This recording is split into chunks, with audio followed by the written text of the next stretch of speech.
Hi friends, Assalamualaikum. Welcome back to my channel.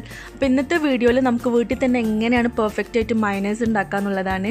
നമുക്ക് ഷോപ്പിൽ നിന്ന് മേടിക്കുന്ന അതേ തിക്നെസ്സിലും ക്രീമിലും വീട്ടിലെ കോമൺ ഇൻഗ്രീഡിയൻസ് വെച്ചിട്ട് തന്നെ നമുക്ക് ഇത് ഉണ്ടാക്കാൻ പറ്റും. അപ്പോൾ നമുക്ക് വീഡിയോ കണ്ടു നോക്കാം. അതിനു മുമ്പ് ചാനൽ ആരും ഇതുവരെ സബ്സ്ക്രൈബ് ചെയ്തിട്ടില്ലെങ്കിൽ സബ്സ്ക്രൈബ് ചെയ്യുക. ഒപ്പം തന്നെ ബെൽ ഐക്കണും കൂടി ക്ലിക്ക് ചെയ്യുക. അപ്പോൾ ഇതിലേക്ക് ആദ്യം വേണ്ടത് മുട്ടയാണ്. ഞാനിവിടെ 2 എണ്ണം എടുത്തിട്ടുണ്ട്. വൈറ്റും യെല്ലോ ഒന്നും സെപ്പറേറ്റ് ചെയ്തിട്ടില്ല. മുട്ട ഫുള്ളായിട്ട് തന്നെയാണ് എടുത്തേക്കുന്നത്. പിന്നെ ഇതിലേക്ക് നമ്മളൊരു 2-3 വെളുത്തുള്ളി ഇട്ട് കൊടുക്കുന്നുണ്ട്. അധികം വെളുത്തുള്ളിയുടെ ടേസ്റ്റ് വേണ്ട.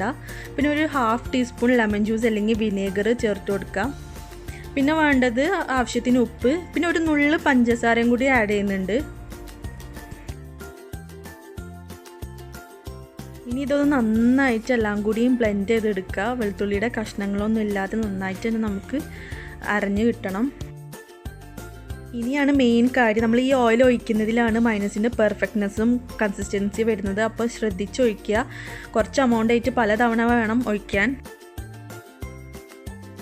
ഞാനിപ്പോൾ സെക്കൻഡ് ടൈം ഓയിൽ ആഡ് ചെയ്യാണ്. നിങ്ങൾക്ക് ജാറിൻ്റെ ഉള്ളിൽ കണ്ടാൽ തന്നെ മനസ്സിലാവും ഇപ്പോൾ മയോണൈസ് നല്ല വാട്ടർ ആയിട്ടാണ് ഇരിക്കുന്നത്. നമ്മൾ ഓയിൽ പല തവണയായിട്ട് കുറച്ചായിട്ട് ഒഴിക്കുമ്പോഴാണ് ആ തിക്നെസ് നമുക്ക് കിട്ടുന്നത്. ഇപ്പോൾ 3rd ടൈം ഞാൻ ഒഴിക്കുകയാണ്. എനിക്ക് ഓരോ തവണ കാണുമ്പോൾ മനസ്സിലാവും അതിൻ്റെ സ്പീഡ് പതിയെ കുറഞ്ഞു വരുന്നുണ്ട്. കുറച്ചും കൂടി അത് തിക്നെസ്സായി. ഇപ്പോൾ കണ്ടില്ല, കുറച്ചും കൂടി തിക്കാണത്. ഇനി ഒരു പ്രാവശ്യം കൂടി ഞാൻ കുറച്ചും കൂടി ഓയിൽ ഒഴിക്കുന്നുണ്ട്. അപ്പോഴത്തേനും തിക്നെസ് കറക്റ്റായിട്ട് നമുക്ക് കിട്ടും.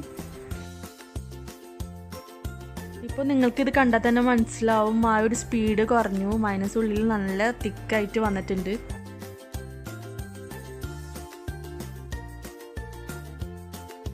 ഇതാ കണ്ടോ, നമുക്ക് കറക്റ്റ് കൺസിസ്റ്റൻസി തന്നെ നല്ല തിക്കും നല്ല ക്രീമി ആയിട്ട് തന്നെ കിട്ടിയിട്ടുണ്ട്.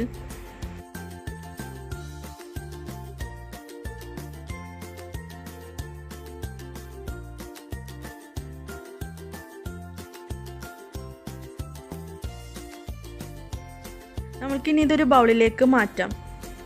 അപ്പോൾ ഇത്രേ ഉള്ളൂ, സിമ്പിളായിട്ട് ചെയ്യാൻ പറ്റിയ റെസിപ്പിയാണ്. അതുപോലെ തന്നെ പെട്ടെന്ന് തയ്യാറാക്കി എടുക്കുക. നമുക്കൊരു ഗസ്റ്റൊക്കെ വീട്ടിൽ വരുന്ന സമയത്ത് ഫ്രൈഡ് ഐറ്റംസിൻ്റെ കൂടെ പെട്ടെന്ന് തയ്യാറാക്കി എടുക്കാൻ പറ്റിയ മയോണൈസാണ്.